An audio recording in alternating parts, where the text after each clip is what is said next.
Good morning, everyone. The council is convened for several work sessions this morning, April 9th, 2025. And we're going to start out with the sheriff's office. Sheriff Horst, come on up.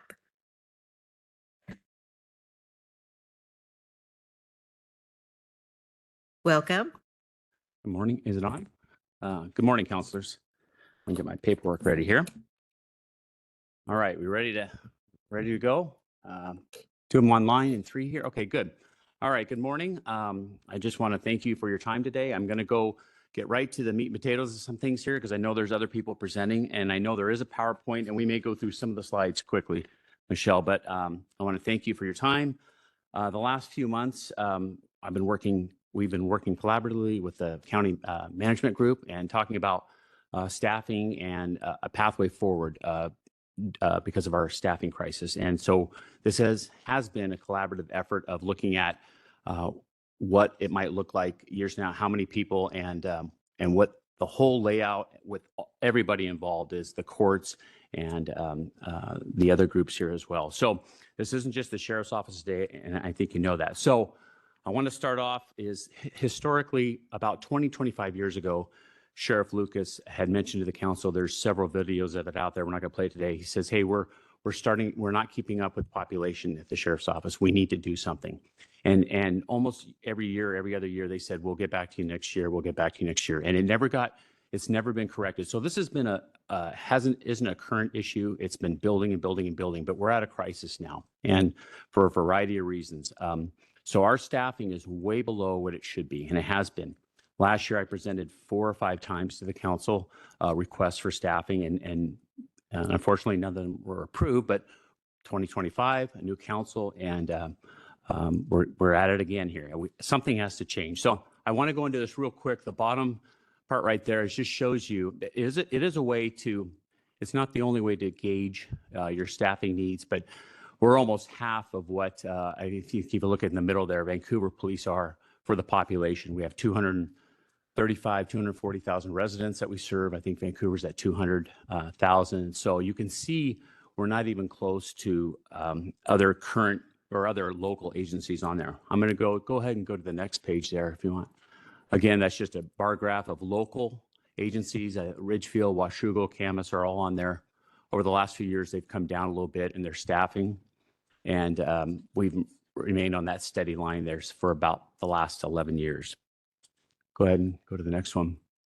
Just another graph to show you also when you go statewide, we are the lowest staffed county or sheriff's office, or second to lowest staff in Washington state.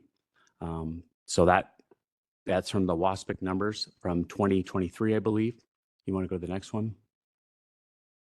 This is just a snapshot of some of the narratives, and I brought a whole stack here of some of the calls that we go on and how many people it takes. 3 or 4 years ago, some of the laws in Washington changed of how we can respond, how many it takes to be on a call, and it takes 8 to 12 people to handle a call sometimes, and another emergency happens in the county, and there's nobody to respond to it sometimes. Sometimes they hold for an hour or two. It's unfortunate, but that is happening, and I have a stack of actually examples of that. I brought some. I can read some of them later, but anytime there's a major incident, sergeants are required to put it in a log and to say how many calls we're holding at the time. So this is real. This isn't made up numbers. Our staffing has to change.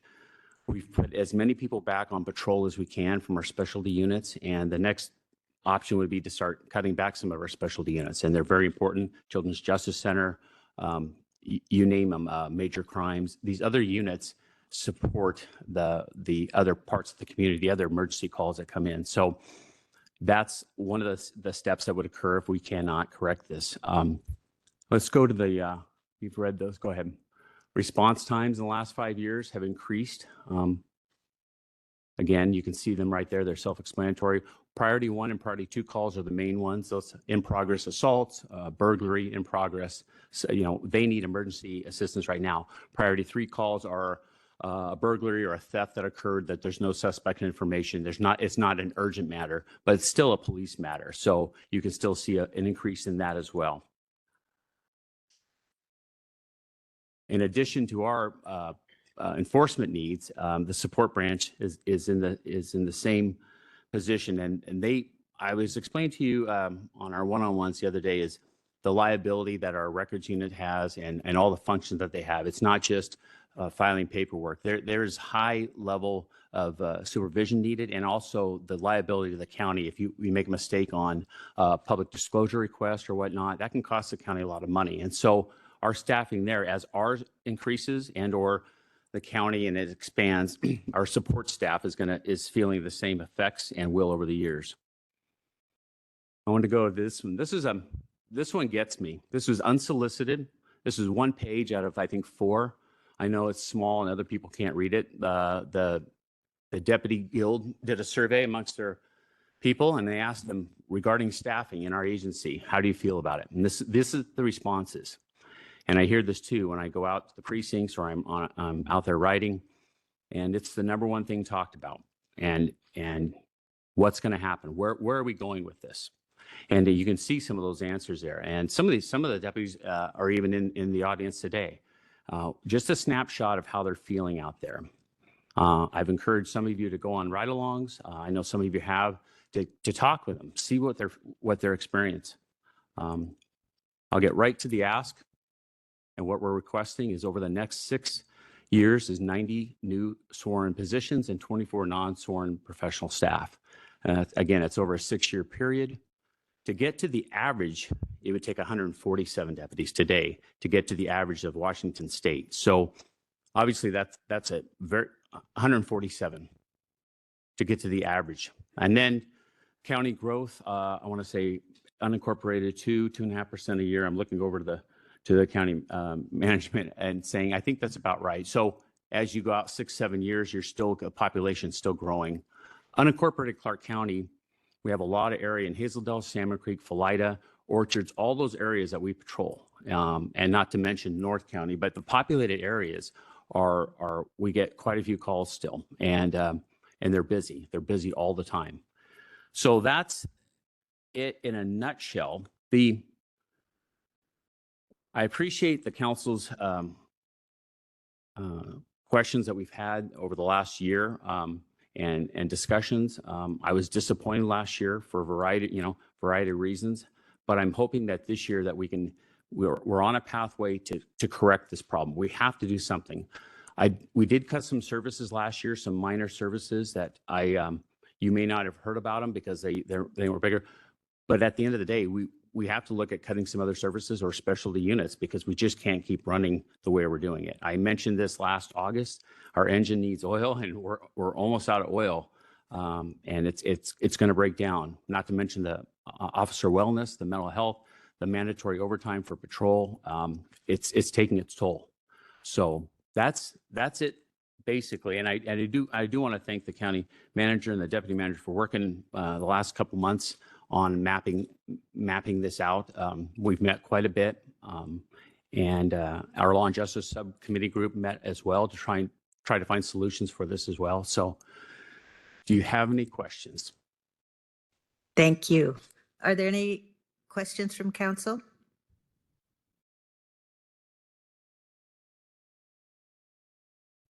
Oh, there might be a statement. Go ahead. Go ahead. I heard from your one-on-ones, and I'm new, and I understand this is a top priority for us, and it is for me. And I just wanted the public to hear that. We've heard from you, the public. It's a crisis, and we need to address it. It sounds like we're going to look at funding options real soon, next week, I believe. And so we want to do whatever's needed to get you up and help the deputies and make sure everyone's whole. I appreciate that. I'd like to say this is all of our sheriff's office. You know, I'm the sheriff, and I'm responsible for public safety, but I come to you. It's your part of this as well. So it's all our team together. So I just want to let you know that it's not just me speaking it alone. I'm hoping we can come together, all of us, and figure this out. Sure. Thank you. Thank you for presenting this information to us. I think it's incredibly important for us to be aware and understand the challenges that CCSO is currently experiencing. This is concerning to me, from a couple different perspectives. Public safety, obviously, right? Response time. Having to wait 45 minutes to an hour, for a sheriff to attend an emergency is incredibly concerning, regardless of where you are in the county. In addition, one thing that really concerns me is the deputy feedback, right? As somebody who has managed large teams in the past, hearing this kind of feedback is very concerning, particularly in the field that you're in.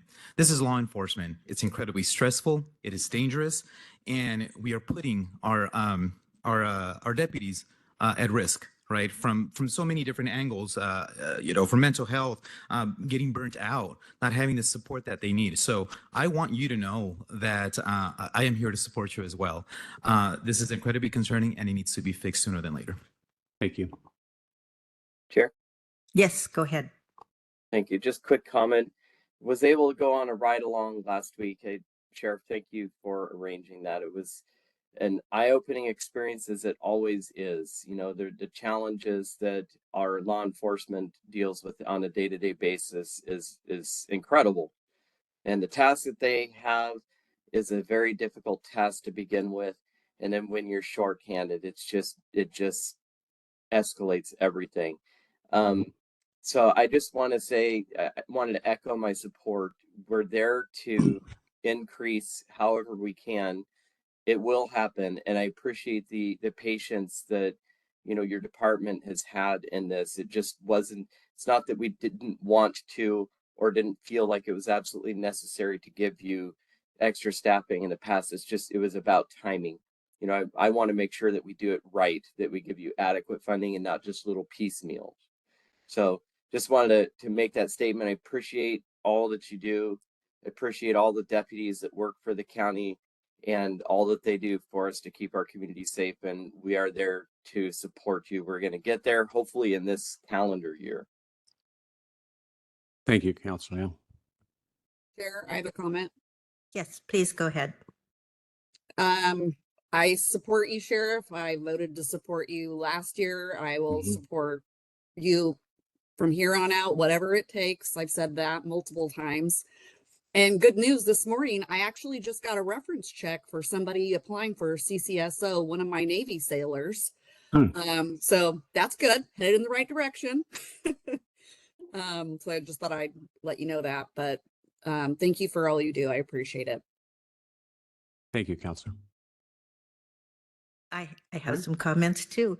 I think that, over the past year, that what we've struggled with is a lot of things in play at the same time. And I think the past year, with all of the key components of law and justice coming together to collaborate and look at what is the impact of this and that, if you add not just deputies for the county, but with the city as well. So there's still plenty of unknowns. We are heartened in the governor's budget and some of the legislation that's coming out that we will have some funding mechanisms that can help move this forward. And I know we're here to support you with funding, but with other things as far as addressing overtime needs or tracking information. And I know it's the people have to go through that training before they have to be on the ground for a particular amount of time. So it takes a bit to really bring somebody on. So we recognize that there's a lot of effort that goes into every hire. But in as much as we can help you with recruitment and retention, filling those vacancies, that we're here to support you. And it's just figuring out how to balance this with everything else. So let's work together on that. Thank you. I appreciate all your support, all your comments. Oh, and then that stack of material that you brought in, can that be condensed like into a chart or something about how many times that everyone's responding to one incident and things are left uncovered? It would be good to be able to I can do digest that. I just pulled this morning because I thought of it, but I do have somebody that can do that. Oh, quickly. great, Yes. great. That'd be great. Thank All right, you. thank you. Thank you very much. That it? All right, thank you.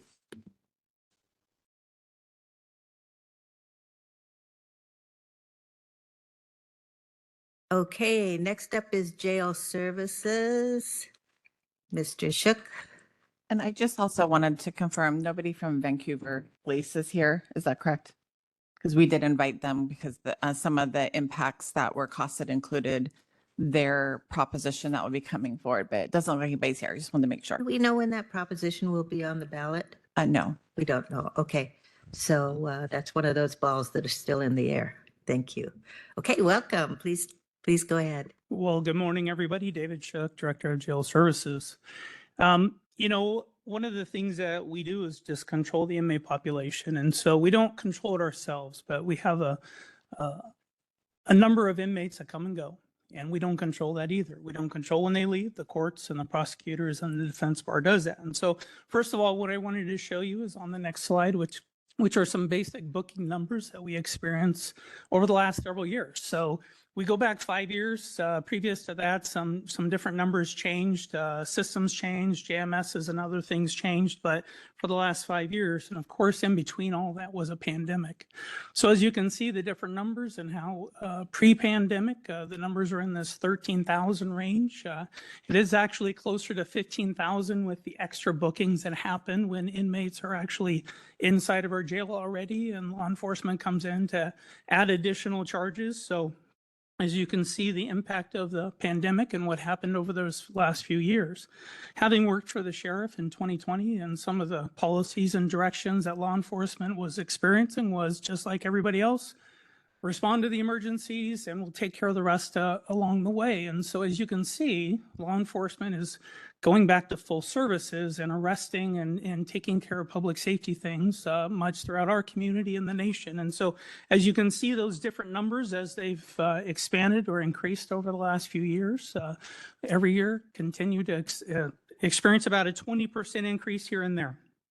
The initial arrests, as you can see, per agencies or those that are bringing inmates to our arrests to our jail, you can see the different numbers and different agencies and percentages that are happening through each of those years. That initial arrest comes from our pre-book system. And so when we were trying to come up with statistics and data and trying to figure out which agencies and what their average arrests are and everything else, it was very difficult because every agency tracks data differently. But for us, we could track how many bookings would come in our front door, because that's really what controls a lot of the efforts that we provide. So as you can see, that initial arrest by agency, some of the smaller agencies, of course, are smaller percentages. Historically, the sheriff's office in Vancouver, they used to be very similar. And of course, as different staffing and different arrests happened, the city of Vancouver has kind of taken the higher percentages of bookings and arrests. I think originally pre-pandemic, also the sheriff got a lot of the jail arrests that were associated with that, and we weren't able to separate those. But since we became the jail services, we can do that now. And so you'll see that on that initial arrest as well as the next graph, which are those additional arrests that happen. And so what happens when an inmate comes in or arrest comes in, the officers arrest them on whatever charges. Through the courts, through the officers looking at our rosters, they're like, hey, we need to arrest this person again. So our staff have to pull them out of their pods, their living spaces or whatever, and put them through a full-on process of another arrest. And so it takes time and effort. And so when we look at the efforts and the processes, we know that there's a lot of things happening. We're seeing a lot of increases. And so when we looked at what potential impacts the sheriff in Vancouver might have for us, we looked at some of the averages. The sheriff's office, and again, what we did is we didn't look at the chiefs of police and the sheriff and how many arrests, because that really skews the number. We looked at the active people in the system that were making the arrests. Vancouver had a little bit higher number. The sheriff office had a little bit lower number. That averaged out to be about 20 a year per officer or deputy. So depending on the officers that are actually out there, depending on the ones that the sheriff is going to increase, you can generally guesstimate on what potential impacts that's going to be to our booking space. And so as we looked at that and some of the things that we aren't able to do now, we focus on professional visitors. We focus on some of the different things. And because our system, because of the conversations we're having with the remodel project and some of those other things, is that we limit access to some of the inmates. But there are processes that need to get accomplished. So some things that are happening right now where the courts would like to have more in-person processes, right? And so through the pandemic, virtual online hearings had occurred, and that's a really effective way to do it. But more and more, they're wanting to have in-person stuff. So they're also wanting to do the VAR or the DAR kinds of efforts. And so again, separating or adding more to our complexity there. So as you look at those different numbers, the shuttle system isn't something we currently participate in. The sheriff spends quite a bit of money and resources to send people out, to bring people in. And so when you're looking at these numbers and the things that are happening, the next slide, you'll see some of the things that we're actually focused on. Yes, Can I ma'am. just ask you a Yes, quick ma'am. question? On those numbers on the bottom of the Mhm. page, the shuttle service and that, is that per year? Yes, ma'am. Thanks. Any other questions on so far? Sorry, I'm rattling off quite fast. So Are there any other questions at this moment? Okay, continue. many of the conversations for the last 2.5 years we've had talking to the chief and the sheriff is, how do we get our staff out of your facility quicker? Sometimes it's 30 minutes, sometimes it could be 2 hours. And when you have a felon or somebody that you can't cite and release on the outside world, you're going to be there until we're accomplished. We have arrests coming from the courts and from our Sallyport area. And I'm sure in some of the tours that you were involved in, you might have seen that, where literally people are coming in from every door possible into our jail. And so the other thing that happens is that when maybe there's a disruptive in one part of the jail, that closes things down. So add that on to a line of 4 or 5 officers and deputies waiting, it definitely pushes that out. And so the things that we're focusing on are, how do we add some additional staff to our booking, our classifications, and then of course our transport, which moves inmates around from courts to hospitals and does other security outside of the jail, because those are the things that impact our law enforcement to be able to get back out of our jail and into the community. So if we're adding more law enforcement, these are the 3 areas mostly that we're looking at. The other thing I think we've talked about is posts in a jail aren't just one person that could handle a post 24/7. If we're going to open a post or add some support, we have to add it to 4 shifts in a 7-day week. And so that's not 1, it's 4 people per post. And so when we're looking at transports, for example, adding that booking component will allow us to also add different booking efficiencies, but also take people to the hospital where we don't have to close down something else, because that's often what happens too, whether it's a medical unit or a housing unit or some other space that we really need to be doing other things with. Because we're so lightly staffed all over the facility, when one thing becomes an emergency, just like on the road, all the law enforcement go to it, so do we. And so we have to close down spaces. And so when we look at this, those impacts is in that booking space. You've all seen that choke point and how small that is. But if we can get people more quickly into it and out of it, that's going to help the next officer who's trying to bring people in. The second part that is really an increase is then the public access to the jail. So that's in the reception space. That's getting in lawyers and other professional visitors to see that increase of inmate population. And that's another space where we need to be able to provide a little additional support longer through the week because of the amount in numbers. And then, of course, inmate population, food, clothing, things like that, those increase, medical costs increase. The inmate population are more sick today than ever. And so when they come in, we've got to provide that basic level of care.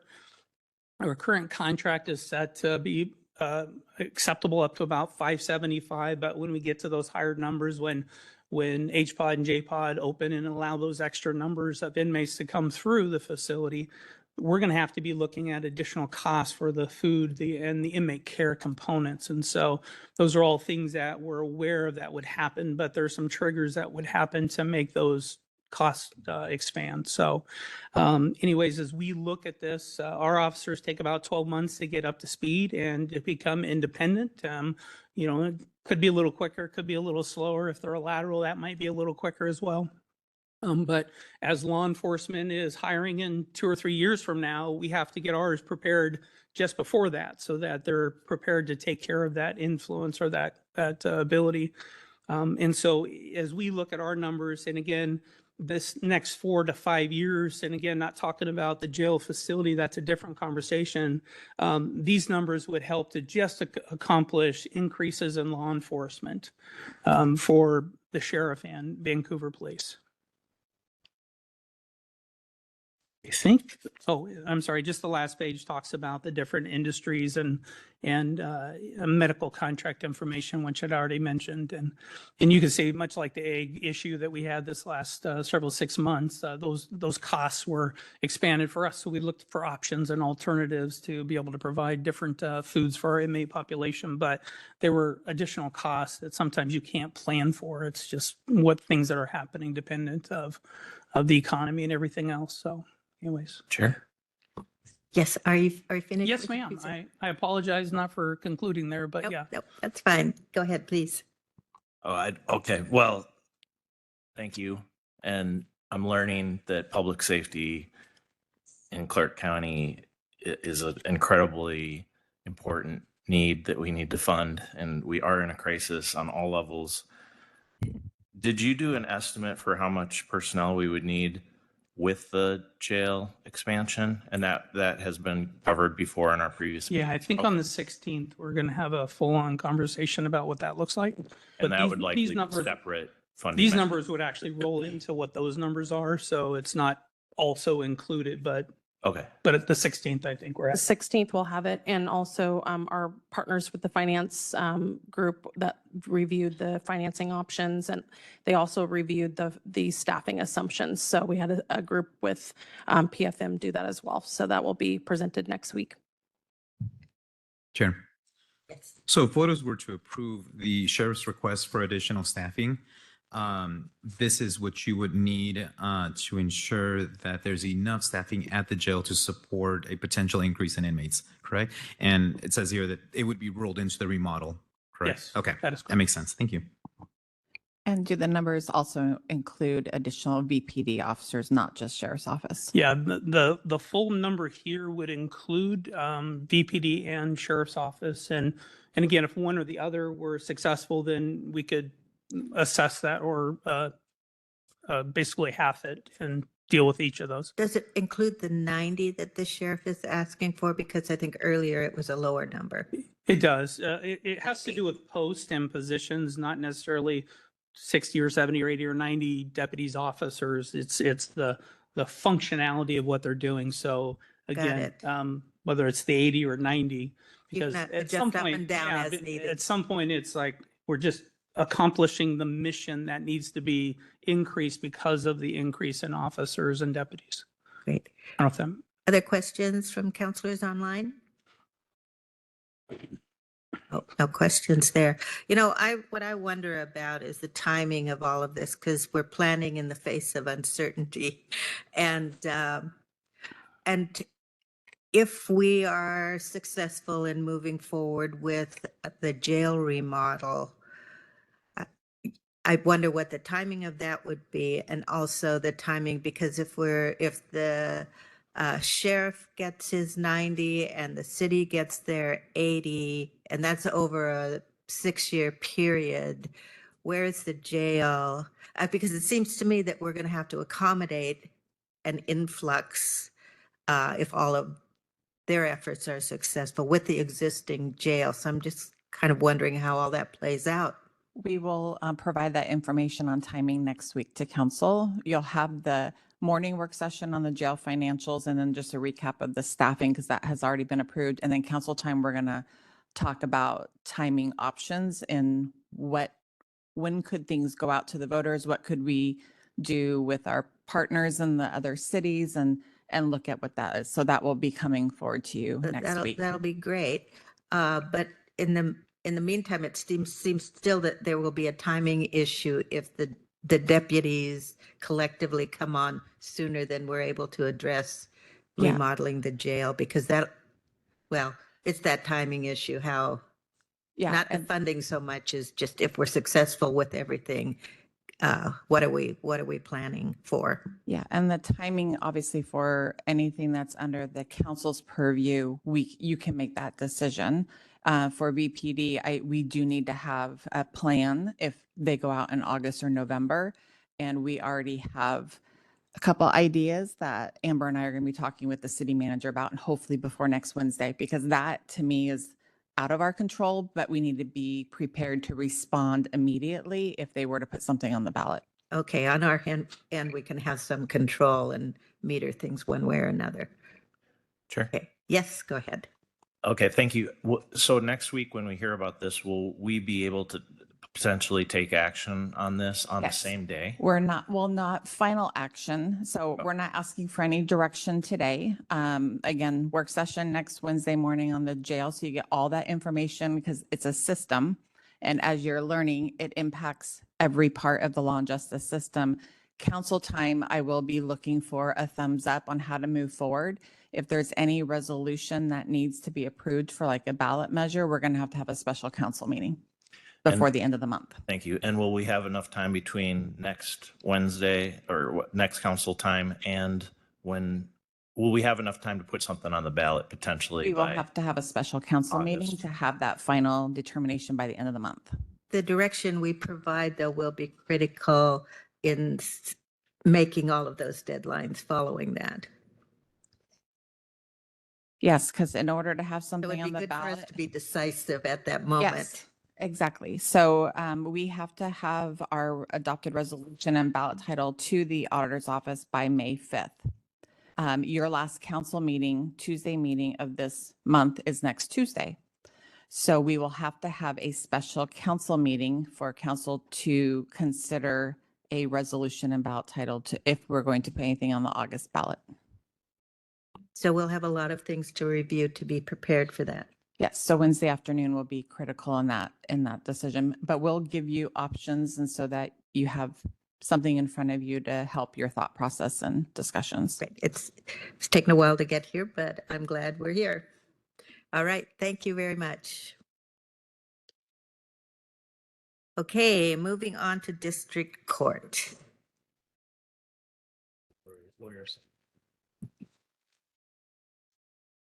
Welcome.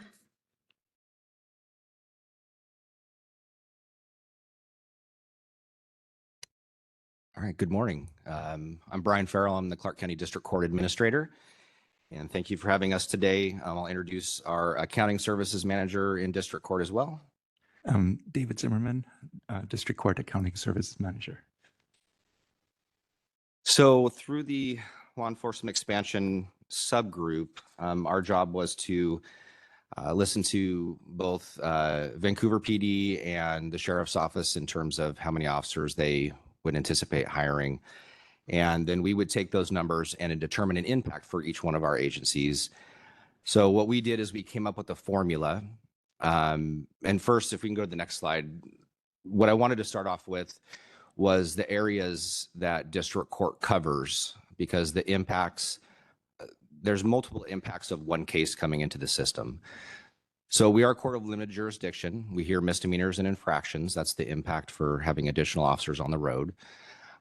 So court services, we are also what you'll see in the Superior Court presentation as well. We are a combined court, so we don't have a clerk's office. All of our operations are in-house. So we would be the same as Superior Court and the clerk's office combined. So we have courtroom operations, case preparation, public service, accounting services. We have our own internal IT staff. We also have shared services with Superior Court. So we have an interpreter services program that we manage that services all law and justice partners. We have 2 therapeutic courts that serve both misdemeanor and felony cases. We also have misdemeanor probation, pretrial release, which is a shared service. We service both misdemeanor and felonies. Electronic home monitoring, and we also have a community restitution program where we have work crew and community service. our electronic monitoring program, our community restitution program, and pretrial release, there'll be an impact to those programs as well as numbers go up in Superior Court and District Court. And then the next slide. So what we Chair, did to determine, I'm sorry, The yeah. question. Yeah, tell me a little bit about what therapeutic specialty court is. Yeah, so therapeutic specialty courts are a special court docket where folks who qualify are able to go through a non-traditional case processing system. So every court has its own structure, policy and procedure, timeline. They focus on different types of need. So we have a DUI court for DUI offenders. We have it's treatment alternative court, but that's for substance abuse folks. We have a mental health court, which is a shared service between both misdemeanor and felony, or Superior Court and District Court. We also have a veterans court program where we serve veterans with specific needs as well and partner with the VA. We have community court where we're working with the homeless population. And then Superior Court has their own therapeutic courts on their side as well.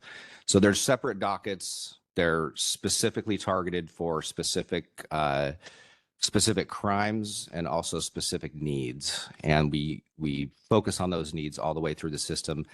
Some programs we offer a dismissal at the end of their program, and some programs we just offer reductions in, jail time or what have you. Thank you. Yeah.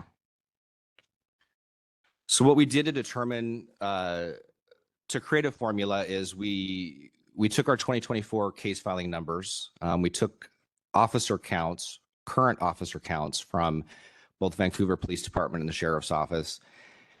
Our numbers are going to be smaller because there's a smaller percentage of officers that will cite in misdemeanors than they would felonies, so to speak. So for Vancouver Police Department, for instance, they have 99 patrol officers that could potentially cite a misdemeanor or an infraction into district court.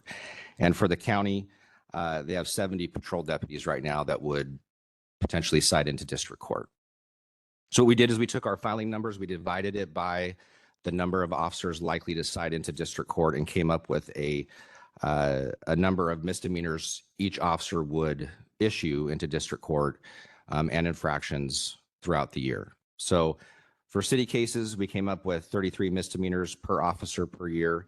For county cases, for misdemeanors, we came up with 23 misdemeanors per deputy per year.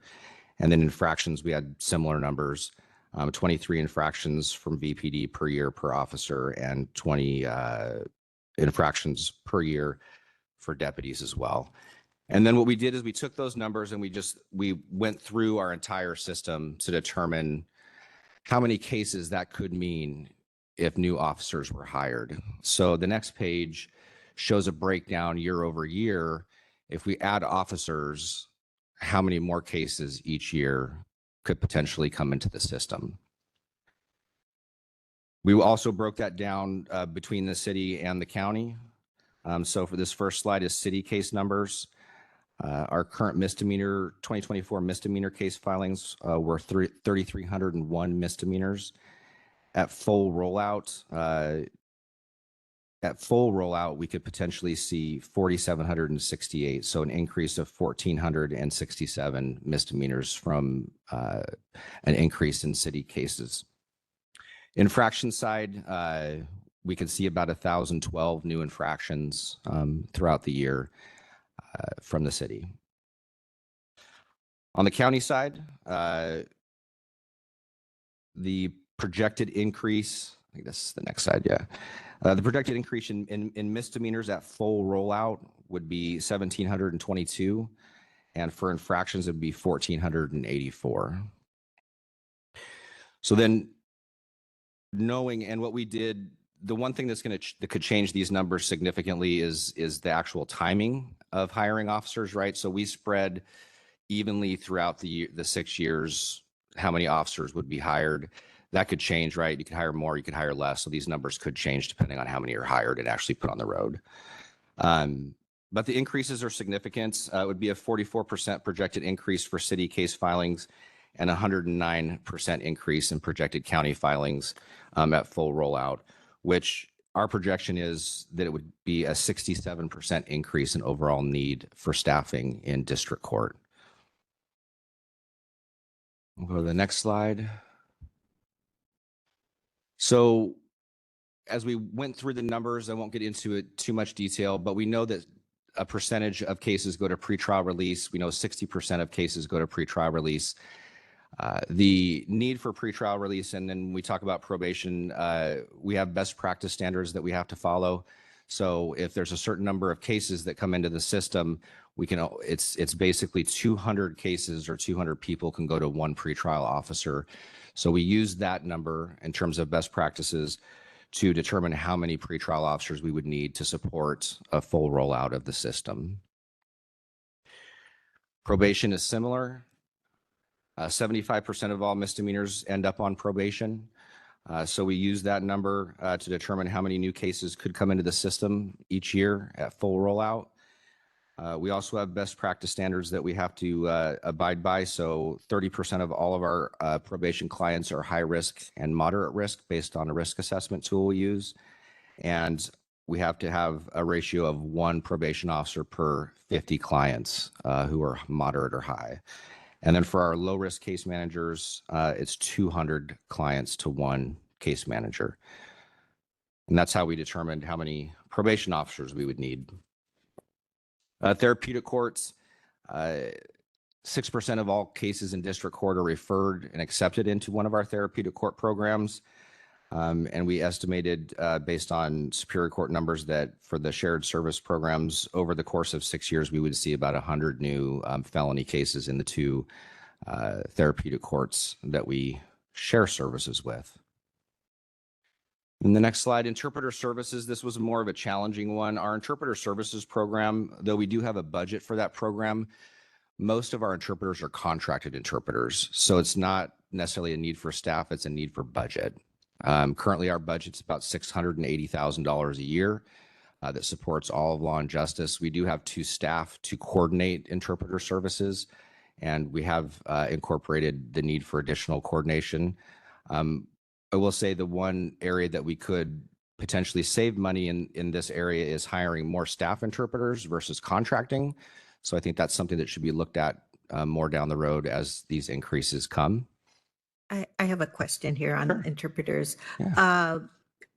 What languages or what languages, I guess, are recognized? I know within the Two Keys community, I think there's been some struggle in getting either their language recognized or appropriate interpretation. So are there struggles related to all the myriad of languages that really exist out there? We have many challenges for all languages. There's a shortage of interpreters, which kind of puts us in a bad situation in terms of how much we can afford to pay and how much they want us to pay. Chuukese interpreters are very limited. I will say that we've done, our interpreter coordinator has done an excellent job of meeting with Chuukese community, going to some of the community meetings and recruiting people that are interested in interpreting that language. We have increased, I think, by 3 interpreters over the last year, Chuukese interpreters. So we're doing better in that regard. It is not a certified language with the state of Washington, which is something that does create challenge for us. But luckily, we've had the support of the county manager's office in terms of budget with interpreter services, to where we've been able to pay almost certified rates to our Chuukese interpreters, even though they're not recognized as a certified language. So we've been successful in getting that language. Our top 3 language needs are Spanish, Russian, and Chuukese in Clark County. And we really try to focus on bringing those folks in so that all of our customers are able to go through the court process successfully. Thank you. Chair. Secure 39ers, a nonprofit that serves the needs of the Pacific Islander community, has about half a dozen interpreters that they work with, sponsored by Fourth Plane Forward, and they're constantly training new interpreters to make sure that there's availability for them to provide these services at the court. So there's a nice pipeline. Great to hear. So a 67% increase in staffing for us would be 94 staff. That includes judicial officers and staff in all other areas. The bulk of our need will end up being in probation and pretrial, just because we do have we have evidence-based standards that we have to uphold in those ratios that we talked about. Also, I would say, even though this is not the time and place for this meeting, all of us already have current needs. I know that's not indicated in these formulas, but I just want to make sure that that's, I guess, talked about at every point, and would love to have further conversations about that down the road. I will say a couple of things that are unique to district court. One is that the bulk of some of this funding would not all need to be absorbed by the county. We do have contracts with the city of Vancouver to provide municipal court services. They are about 47% of our workload. So they already pay into services for district court. So any increases they would have, they would pay into those services as well. So I want to point that out. The other thing I always want to point out too is I think that there are ways to make investments in technology to maybe reduce the number of staff needed. District Court uses a 1984 DOS 400 case management system currently. We are getting a new case management system in 2027. The state is providing that to us. But there are additions to that case management system that are not being provided by the state that we could invest in to reduce the number of staff needed to process cases. So I wanted to mention that as well. Fair. Go ahead. Is better technology one of the needs that wasn't included in this report? We were only asked to truly come up with staffing numbers. We were not asked to come up with any other expenses that could be incurred. Okay, and can you, I didn't get your name. What's Brian. Brian, thank you. When you said that there were other needs, I saw a couple of your colleagues nodding their head. Can you provide an example of one or two of what those needs might be? I know we'll talk about it later on, but. So currently for us, going through this process was really great because we got to see some of those needs. So for us right now, for district court specifically, we are down about 26 staff members in our probation and pretrial units to meet best practice standards. That was 13 probation officers, 11 pretrial officers, and then a few support staff members. So right now, that would be our current need. Thank you. Yeah. And Chair, Phil- real quick. Oh, go ahead. If I Yes. can, Brian, can you touch on what the city pays, just so that council understands, for a criminal case through district court, even though 6211 billing pays for some of the services for the municipal functions? Can you talk a little bit about that with council so they understand that? Yeah, so the city of Vancouver actually pays for, they have a few different contracts. So they have one for the court, they have one for probation and pretrial that's separate, a separate formula. And then they also have, they do pay into interpreter services. So for the court system, they pay a filing fee. Our current filing fees for 2025, they're broken out into multiple different case types, non-criminal versus criminal. So they pay a filing fee. So for instance, a DUI, they're paying $609 per case that comes into the system. For a traffic infraction, they're paying $51 into district court to support the processing of that case. So for court cases, they pay a filing fee. For probation, there's a formula that is used to determine a daily supervision rate. And that formula, I think that Mark and David could probably speak more clearly to what the formula is and how it works out. We really just see the spreadsheet and kind of and give data. But so it's basically $2.01 a day for supervision is what we pay. 2024, the county provided $3.8 million into the budget to support the court. We currently have about a $16.1 million budget.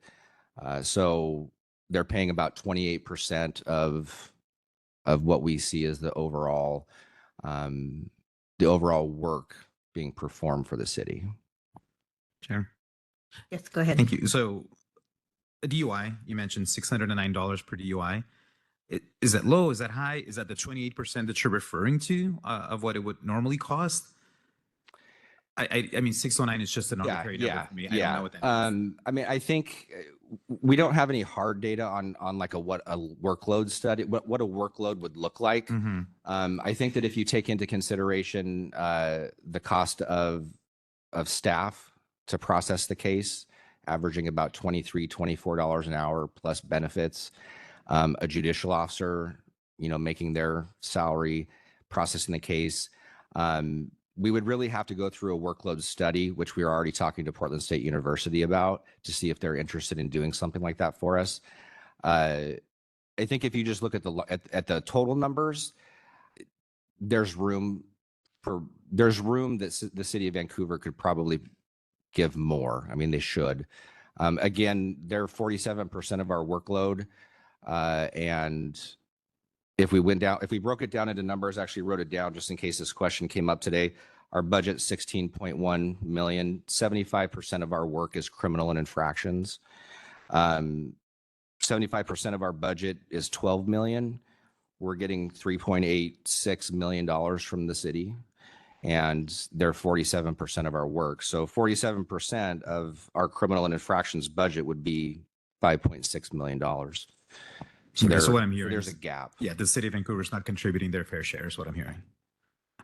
Chair? Let's just call it out. Chair? Yes, please go ahead. Great, thank you. I have a couple more questions along this line here. This has been something that I think is quite frequently discussed. We are providing these services that are required by the state, right? We're required to do that. Obviously, we're not getting a contribution from the city that covers our entire expenses, but kind of the nuance of that is something I've always been interested in. Obviously there's some mechanism in state law that allows us for some level of cost recovery on there. I don't know if it allows for 100% or if it's just negotiation between the two jurisdictions. And I'm curious, if we're running at essentially a deficit, so we are providing more service than we're receiving, a recovery, or that we're getting recovery dollars for. How do we compare to other jurisdictions? I mean, is this a typical thing, or are other, counties working with their cities to where they have a constant update on that and it's even, or, where are we at compared to other counties? I don't know. This isn't a conversation that comes up often at a lot of the administrator conferences or meetings that are statewide. I did find out a couple weeks ago that Thurston County is kind of going through the same practice in terms of law enforcement expansion and really looking at the impacts of expansion. But I will say that there are significant differences between Clark County and other counties in that a lot of the cities actually have their own municipal court. So this isn't even a conversation that needs to be had, right? So we've had a strong partnership with the city in terms of providing municipal court services for a long time. I will say that I don't think there's anybody at fault in this, in terms of, I just don't think that this has ever been looked at as critically as it has been the last year or two. We've talked about it. We always say things, that we feel it's this way. But I think this is the first time we've really dug into the numbers, looked at what the cost of doing business is, and really are wanting to start to have a conversation with the city about that. Okay, and thank you. I think part of, and this is kind of the struggle, I think, is that there's probably a certain place that we would get where the city would decide to separate from the county. If they felt like it was in their best interest to do so. And obviously there would be some efficiencies, probably major efficiencies, that would be lost in having two separate systems. So I'm sure that plays into it. It's a very tricky area, and my questions were not saying that anybody's right or wrong or anything. My questions were simply because I don't know where that balance lies and where it should lie. So I appreciate your answers. I know you don't have all of them at the moment, and I respect the difficulty of the terrain that you have to walk on this. Counselor Young, if I can add something, this is Amber. On district courts contracts, there's Camas Washougal that has their own municipal court. The contract's been negotiated with that to supply judicial officer, a little bit of overhead IT and the judicial assistant. And then Battleground Municipal has their own municipal court. And then we do first appearances for that through district court. So there is a mixture that Brian's office handles that we already do. I think the opportunity that lies really right now is with the city of Vancouver, and getting just even 80% partial cost recovery, I think would be a good step in the right direction. And Okay, I, Thank you. and I would add on to that if we're having a contract to provide services, it should be full cost recovery. We're not making money off of it, but if we're going to do a service for somebody, I personally think we need to get to full cost recovery. Okay, Counselor Belcott. Thank you, Chair. Brian, has the county ever asked for a higher reimbursement rate from the city? Not since I've been here, but I will say that is being worked on right now. Okay, I was just curious to see if they look at reevaluating things every now and then. I was wondering how that works. Like, So I will say that the formula does include changes in workload. So there are ways, I mean, so it's not like just a flat fee every year, right? So if work does go up, there is more revenue collected. But it's just, I think as the county manager and deputy manager are saying, it's just not a full cost recovery, which we also believe it should be as well. So every year the billing looks different based on the formula and how the data is inputted into the formula. okay, thank you. I'm a contracting person, so that's how my brain works when I'm looking at what the cost recovery looks like. So thank you.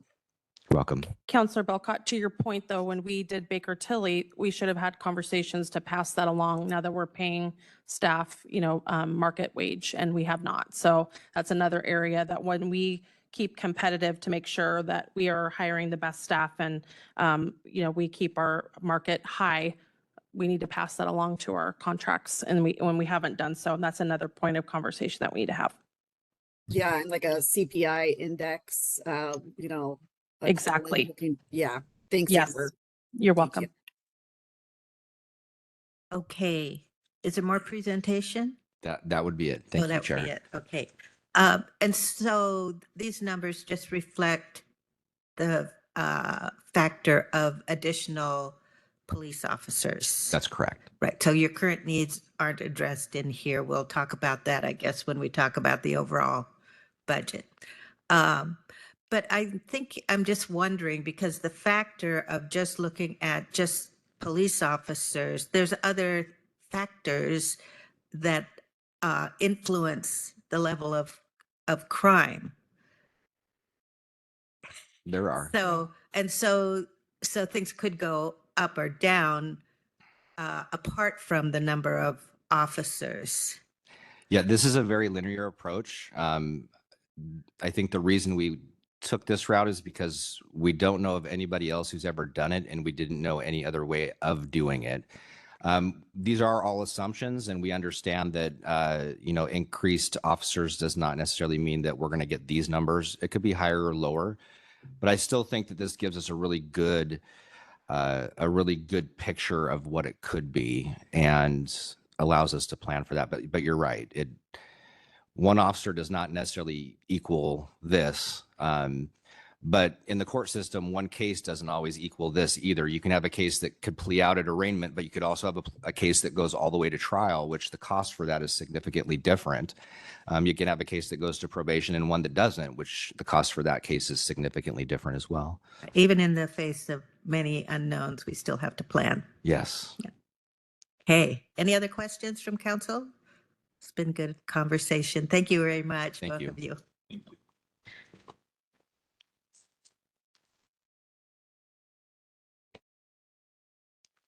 Okay, now we're going to switch gears quite a bit and go to forest management and Chair, Oh. we still have Superior Superior Court. Court prosecuting attorney in the Sorry. clerk's office. Oh, I don't have a packet for that one. They don't have a Oh, presentation that okay, they had that's brought okay. I'm forward. very sorry. Please come forward. All right, you're off the hook there, Hunter and Tyler, for a little bit.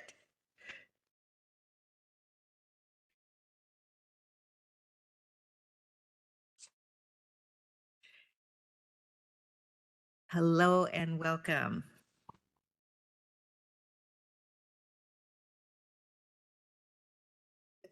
Okay, sorry. Good morning, Council. My name is Pam Hartman Beyer. I'm the Superior Court Administrator, and I'll let the individuals to my left introduce themselves. Derek Vanwood, presiding judge for Clark County Superior Court. Good morning, Chris Simmons-Meyer, Juvenile Court Administrator for Clark County. So as you heard from Brian, right now we are just addressing the needs for an increase in law enforcement, not only to VPD, but potentially to CCSO. We have current needs as well. We're concerned if those current needs aren't addressed, that will continue to kind of lag behind even with these predictions. So we also hope that there's an opportunity in the future to address those needs.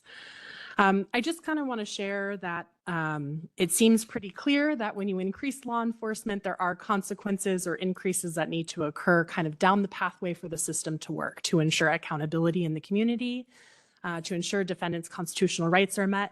And we did the best we could in creating a formula that indicated how those increases would impact not only Superior Court, but the rest of our justice partners, from juvenile court to the clerk's office, to the prosecutor, to defense. You heard Brian just say this. No one has ever done this in our county. And so we used the data that we had available to us to come up with the best forecast or information we could to say what the impacts could be with the increase to law enforcement. So I just kind of want to share some of Superior Court's data. The summary of estimates for all of the, so first off, Superior Court, Juvenile Court, Clerk's Office, Prosecutor, and Public Defense all use the same formula.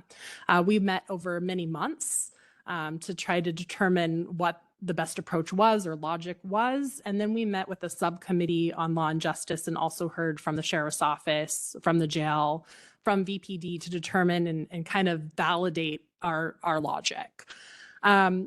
In our formula, what you see essentially accounts for an increase in VPD of 80 officers and an increase in CCSO to 90, and equates to about a 49% increase over the 6 years in our staff. Right now, currently, we have 12 judges and 3.4 court commissioners. However, only 6.5 of our judges or judicial officer time is used in our criminal division. And so that's why we don't account for all of our staff. We're just talking about the individuals that are working kind of in that criminal area. And so we anticipate an increase of about 4 judicial officers or needs for 4 additional judicial officers. With every judicial officer, we have a judicial assistant that ensures that that judicial officer can do their job, that they're supported. And so that would equates to 4 as well. We have court admin staff that runs our operations, our budget, our programs, and our services. We would need support there. And then we also have a therapeutic court for drug court that provides additional services for individuals that have substance abuse disorders. And then we, like Brian, also have a shared service, which is jury administration. So we provide jury administration to not only district court, but Superior Court, and we increase that we will need additional staffing there. And just I know we're talking about current needs, but I just want to say our jury admin staff, part of those individuals are program people, which means we are relying on them year over year to be continually funded, and they're not permanent FTEs. And so this anticipates that those project positions are permanent for us to then move forward. Jury administration does not include the support for district court trials. We estimate that we'll need 1 additional jury administration staff in order to continue to support them as shared services. I can talk a little bit about the formula if you want it, if you want to know that. But essentially what we did is we looked at caseloads over an 8-year period. We took out COVID. We took out 2021 and 2022 because they were just such anomalies. And we came up with an average caseload per for that 6-year period.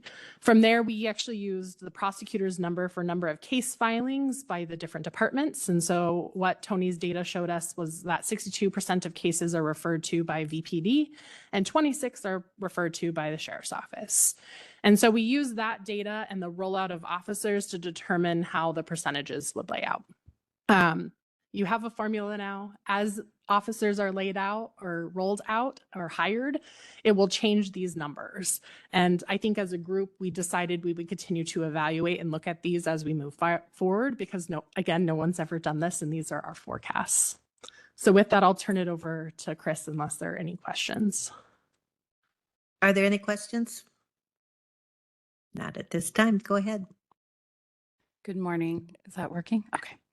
I think I want to thank Pam. She was the main driver of the formula that we developed. And I just wanted to touch on or draw your attention to juvenile court really is driven, or our programming is detention and probation. So the court piece is handled on Pam's side, the Superior Court, they're juvenile court judges, but really the funding and the programming is in the probation and detention areas. So that is what you'll see in the formula. A couple of differences for us on our detention side, we do have capacity. We manage our referral admissions through what we call a detention risk assessment. So we don't take all kids that are arrested. They're screened and then we release the nonviolent, less serious offenses. So that gives us more capacity essentially. Our doors aren't just wide open for every arrest. And then the other one is we do have caseload standards, just like Brian. Ours are much smaller because we work very intensely with our kids. So it's 20 to 25 youth per probation counselor. So it's a pretty intense approach. They are highly trained. But the other thing you won't see is and why I think we need to keep adjusting this over time is that our diversion is not based on a case filing. That is a referral from the prosecutor's office. So it doesn't show up in the numbers, but we chose to include it just to kind of show that trend because the referrals come into the prosecutor's office and then they decide if they're going to divert or if they're going to file. So as the referrals go up from law enforcement, that's why we decided to include the diversion in there.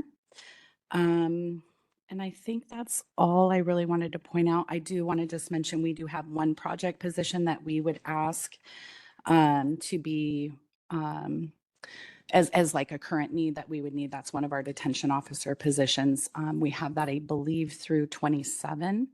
And then we do have one unit where I'll be making additional asks next year where I have a program manager supervising 16 staff. So I will be asking for another supervisor level position to help with that. So those are the existing needs. And then just wanted to share some of the nuances around juvenile as it plays out within the formula. Any questions? Okay. Judge Vanderwood? Hey, Judge, can you talk about not just the criminal impact to Superior Court, but on the family side when there's more officers in the community? Absolutely. That's easier than the forest management questions I thought I was going to get when I came up. Stick around. Yeah. Two things before I answer that question. One, certainly as a bench, want to thank our administrators for all the work and effort that they've put into this project. It has been unique and challenging in many different ways. Second, I want to point out, as you've already heard, this has been unique, and I think the cooperation between stakeholders is very significant and should be identified here. And I think as counselors, you should be proud of the effort that all of the stakeholders have put in to gather this information and present it to you. So not only through the court system, but defense and the prosecutor's office, the clerk's office, a lot of time and effort has been put into that. And I think this is very helpful and needed information. Going to Amber's question, yes, we've focused here on the issue of criminal issues and the primary driver there. But absolutely, as there are criminal issues that arise, it impacts other aspects of the court. It does bleed into issues regarding family law cases and disputes that are at issue there. There may be issues with protection orders that come into play, not only on the criminal side, but on the civil side of issues as well. Restraining orders that come into play. There's also issues in the impact on families that we see through dependency matters, where the state moves forward in efforts to give families help so they can properly parent children. Those cases are all going to be impacted in some way. It becomes even more challenging to measure those and put a formula together for that, though. But there are definitely impacts that we anticipate seeing. Thank you. Are there any questions? Comments? Yeah, thank you so much for what you're doing here, educating us on this. I really appreciate it. Pam, can you repeat the number you said of the 26 coming from Vancouver? Tony's data, how much was coming from Sheriff? Thank you. So we used it based on the prosecutor's referrals. So, and in a review of his data, 62% of our cases were referred to by Vancouver PD and 26% were referred to by the Clark County Sheriff's Office. 62%. Okay, thank you. Okay, any other questions? Thank you very much. And I would just echo your recognition of the work group, because I believe they were meeting weekly for at least a couple of months, and appreciate the efforts there. I think it was very good. And I think it's a level of collaboration that continues. So good work.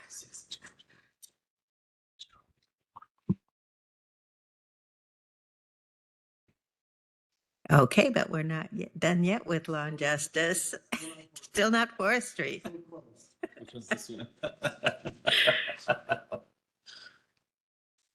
Okay, welcome everyone. Good to see you.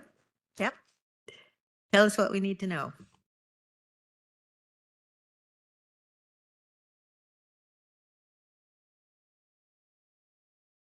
We're good? Chair, I'm not getting any audio. Sorry about that. Tony Gold, Clark County Prosecutor. With me is Rachel Rogers, Chief Deputy from the Prosecutor's Office, and Anna Klein, Chief Criminal Deputy from the Prosecutor's Office. I want to just start with some initial comments. First, it's really, really nice to, have the council thinking about law and justice as much as you are, and having this work session and hearing from all of the law and justice partners. This is really good.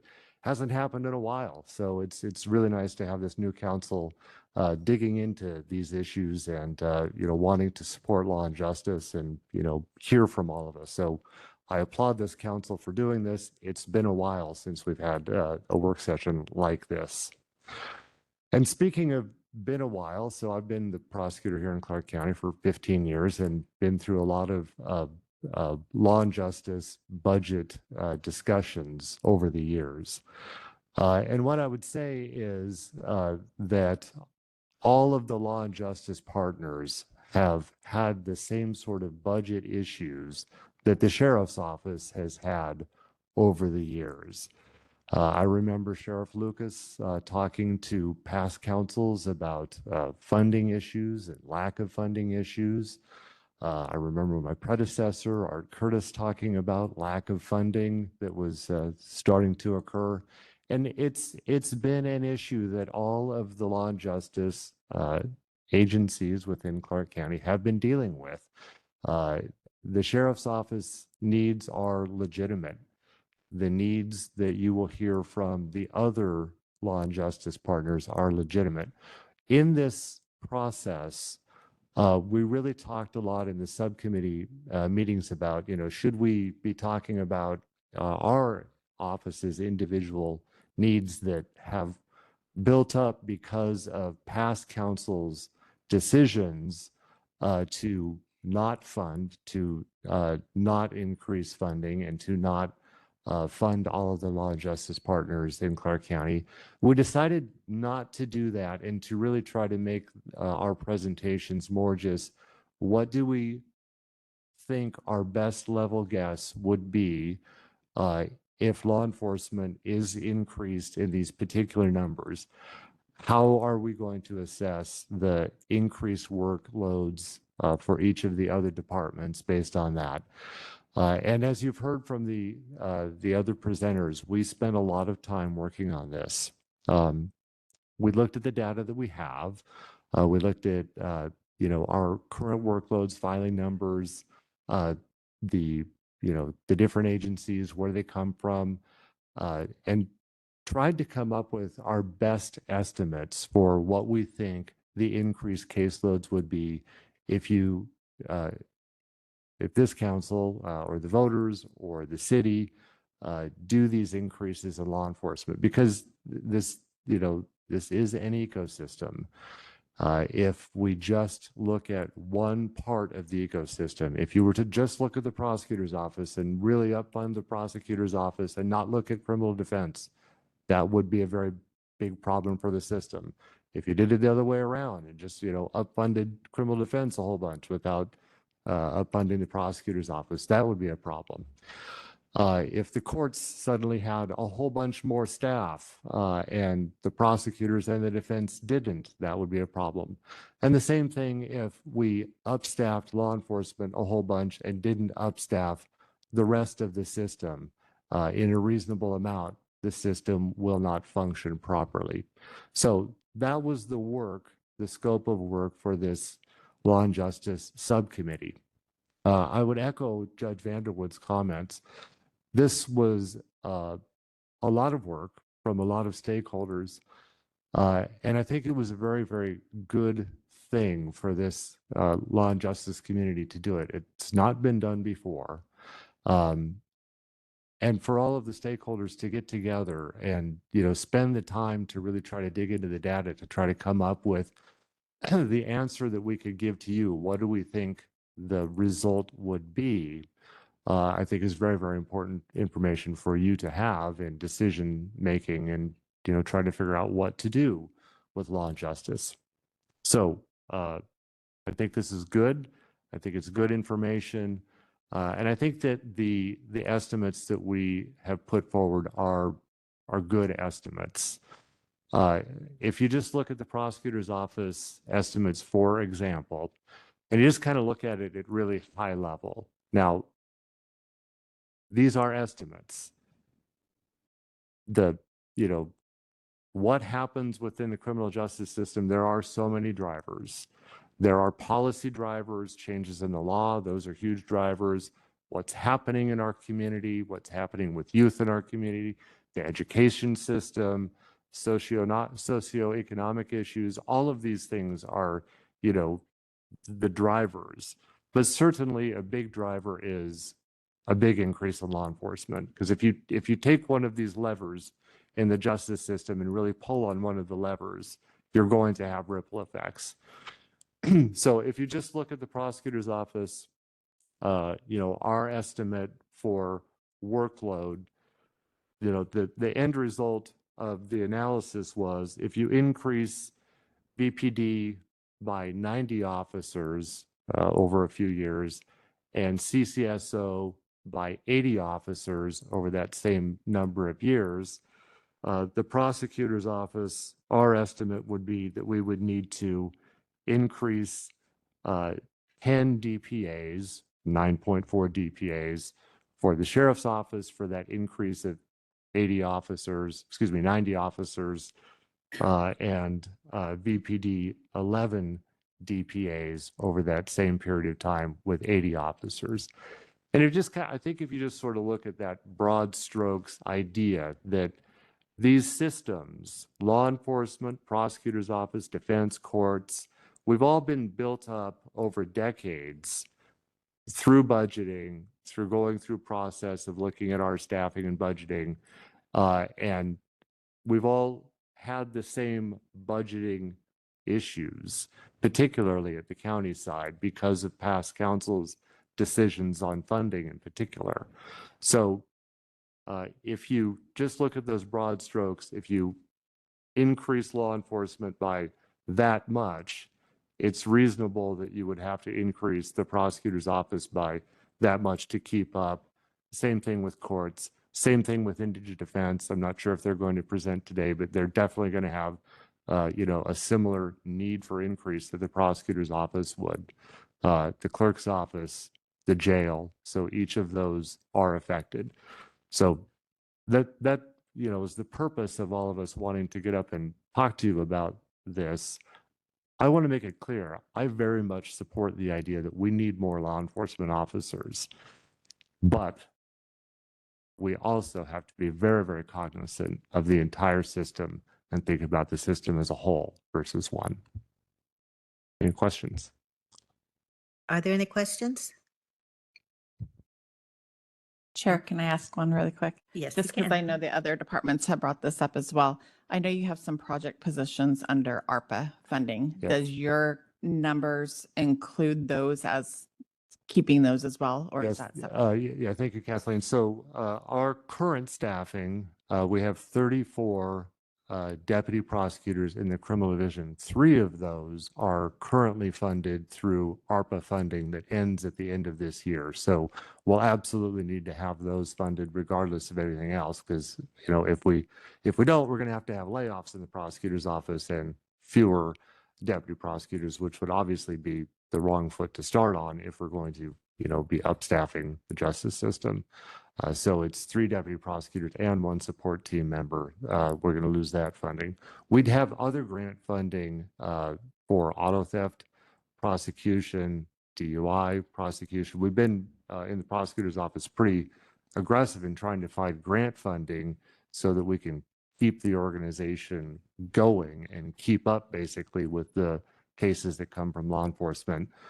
We expect that those other grant funding options that we're using will continue, but that ARPA funding one, that runs out at the end of this year. So thank you, Kathleen. So that's included in your numbers, assuming that those continue. Yeah, so we Okay. would Is your need those to continue, and then we'll need the I additional. just want to make sure it was included in your Yes, baseline. Thank you. Yeah. Great. Thanks for going after all those grants. That helps out a lot. Yeah. Yes, Counselor Young. Just a quick question. Do you anticipate any impacts to the civil attorney department? There would be some, but I would say quite limited from additional law enforcement work. There'd be some, if you increase staff, you will unfortunately increase the exposure for some civil litigation. Law enforcement is an area where civil litigation does occur. Jail is an area where it does occur. So it's not nearly as direct a correlation. Counselor Young, thank you for pointing that out. There is some correlation. We did not do a specific analysis for, additional civil work. I think that's even much harder to try to pin down a number there. We also didn't include, the need for additional physical location. If we do these numbers and get up to, full rollout for additional number of DPAs and support staff, we don't have that much room in the prosecutor's office.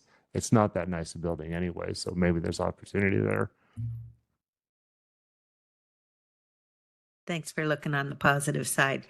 Other questions, or is there more to present? We have public defense in the clerk's office. I left see to- them to out do there. that. Yeah, great. Thank you, Councilors. Again, I really want to thank you for looking into all this in detail. It really is, it's heartening to have a council that is doing the work that you are. So thank you. Thank you. Thank you. And I'll just share as we are transitioning, and I agree that the funding has not changed or increased for law and justice system, nor has it with any of our departments. So while they're not here, we have a lot of other departments and offices that have general fund that also have not seen any increase as well. Thank you for that comment, but today's Law and Justice Day. Okay, Am I on? welcome.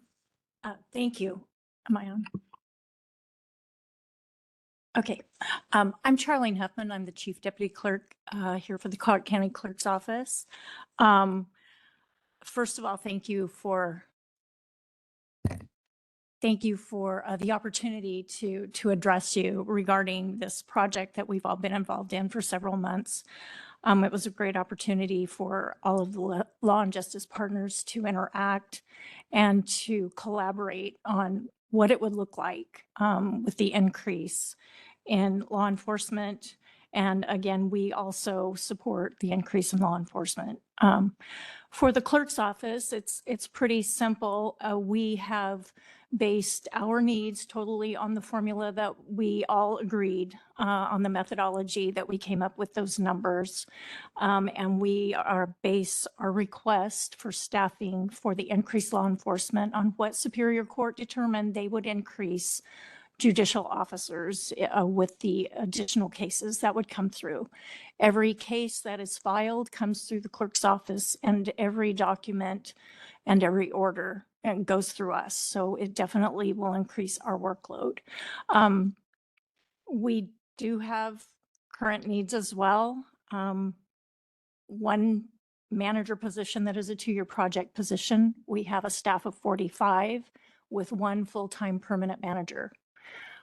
To increase our staff at all, we need additional full-time management. We are in a management deficit. We are also in a staffing deficit. Judicial officers have been added, and we were not given staffing to accommodate the 12th judge or back office for the 11th judge. So we definitely have some current needs, but as we increase law enforcement, those needs increase, as you see in our numbers that we're requesting. Again, those are based totally on the increase in law enforcement and criminal filings. As Judge Vanderwood explained very well, along with increased law enforcement contacts, we will have increased numbers of civil protection orders requested, probably more domestic case filings. Again, more dependencies, all those come through our office. We have to have process all of those documents, be present at every one of those hearings. There's also the demographic changes that are happening in our community. We have an increased aging population. Guardianships and estate cases are increasing, and none of that is actually addressed in our requests. This is purely for law enforcement increase. So again, our numbers are based totally on what Superior Court determined they would have to increase in their judicial officers. Are there any questions for the clerk's office? I have a question. Could you speak to like what are the timing and requirements, and if you're not able to like file things in a timely manner, what is the ripple effect does that have? Well, the ripple effect it would have for us is the court is depending on our electronic files to be able to have their hearings, to be able to prep for hearings. So having sufficient staff just to get our documents in the system indexed so they can be brought up, that is very important. We also have the defense and the PAs that are depending on us having our files up and completed and accurate. Not only that, any orders that are processed, for instance, we have competency orders every day in criminal matters. Those have 24 hours by the time those are signed, so we have to have them at the appropriate departments, DCYF or any place like that. We have strict timelines on those. We have protection orders that must get to law enforcement, whatever law enforcement agency that would be. We have timelines on those, business days that those have to be processed. So we have timelines on many of our processes. And we are constantly struggling to keep up with those. Great, thank you. Go ahead. Darlene, will you talk about the jail impact with your release orders and how that impacts the jail release? Absolutely. We do first appearances every day. We have processing of that paperwork every day that must be done. Often there are release orders that not just come over in preliminary appearances, but that come over in every hearing. There could be release orders. Those have to get to the jail so that the jail can then process their paperwork and to get those people in and out as required. So the jail is also waiting for us to get orders to them that are signed by the judge in order to provide the information they need to handle their population properly as well. Great, thank you for that. I just wanted the public to be aware of the critical role that you do play in all of this. Chair. Go ahead. So I get to ask you this question because it's very inconsistent in some of these numbers. For FTEs, for example, in 2028, you need 2.23. So that, do you round up to a part-time? That's like an 8 hour out of a 40-hour work week. That's an 8 hour. When we did the formula calculation, I spoke with Mark. We actually didn't go to the next number until we were over 0.5. The reality is it's additional work for those two people if you need 2.3. So that is how we did, though, in the formula for the finance. Thank you. Great. Any other questions? Okay, Thank thank you. you. Good morning, Christopher Swaby, Director, Clark County Public Defense. Lawyers have a habit of repeating what other lawyers have said, but in different words. But I'm not going to do that. We plugged our numbers into the formula. I want to address caseload standards because I think that that's something that could change our numbers. Right now, those numbers are based on our internal standard, which is 110 cases a year. There is a conversation going on about the implementation of the bar's new standards, which are set to begin in July. We're at the beginning stage, so we're already at that number, but in future years, the caseload would be reduced by more than half, which would require roughly 2 times the number of attorneys.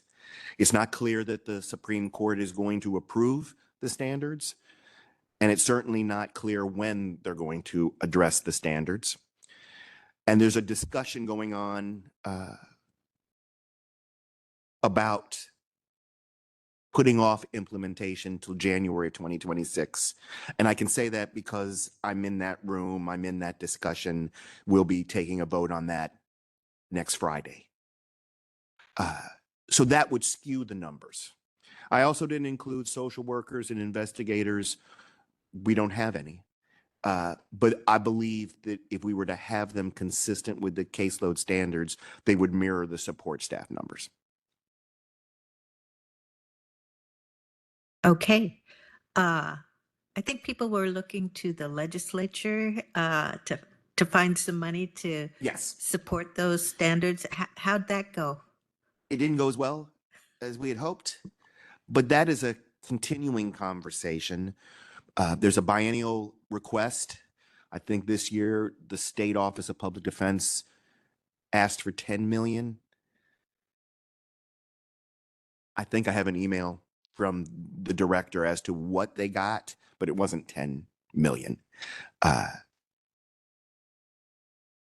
My expectations, they will go back to the well. We are in our office are researching grants to see what we can do to move forward, ways and perhaps to use the mental health tax to fund, for instance, a social worker. We're looking for other ways to do this. The need for law enforcement is clear. With extra law enforcement come more cases. With more cases, you require more defense attorneys. It's really just sort of that simple. Right now, we are using panel attorneys to make up most of our full-time equivalents, but I'm charged with reducing those numbers and bringing those numbers in-house, which I'm working on, well, not as we speak, but as soon as I get up and go back to the office, I will be working on that. Great. Are there any other questions? Chair? Yes, please go ahead. Yes, so I was wondering what your numbers are based on in terms of standards. Are they the standard that is required from the state today? Are they what our current level standard is? And I would be curious what our current standard is versus what is required. I heard you mention like that. It sounded to me almost like you're saying that we're basing our standards on what will be required next year. Maybe I misunderstood that, but just if you could just kind of clarify that. You didn't misunderstand. It's just coincidental that our internal standard is consistent with the first year of the modified standards. Right now, a caseload standard, which for those of you who don't know, we fought very hard for roughly 20 years ago, is 150 cases. Our internal standard is 110, and that's where the first year of the proposed standards by the bar begins. All right, so we currently have a higher standard than what is required of us. But were the numbers that you provided based on that, on what we're currently our standard is? Yes. Okay. All right, so that obviously will change significantly if the state standards are adopted. Absolutely. Higher standards, yeah. By 2033, we would need roughly 3 times the 35 number in order to be properly, consistently staffed. Yeah. And, just the county manager, I don't know how we address this issue because, when we go out to ask the public for funding, we don't know what to ask for in this particular regard. So I don't know what our strategy is there. Not expecting an answer to that, just a comment that I was making. I have the same issue and the same concern. I think for now, we should anticipate it doesn't change significantly. I think were the Supreme Court fully on board, that they would have already given us a ruling. I think they are as concerned about the cost of implementation, not the need, but the cost of implementation. And we have a state that is number 48 or 49 in what they pay into public defense. Behind Mississippi is what I often quote. And I think that should be significant to people, that we pay less into the system, the state, than Mississippi does. How that changes, when it changes, I don't know. It would certainly be helped if the city of Vancouver paid for its share of the felonies. Okay. Thank you. Any other questions? Great. Thank you very much.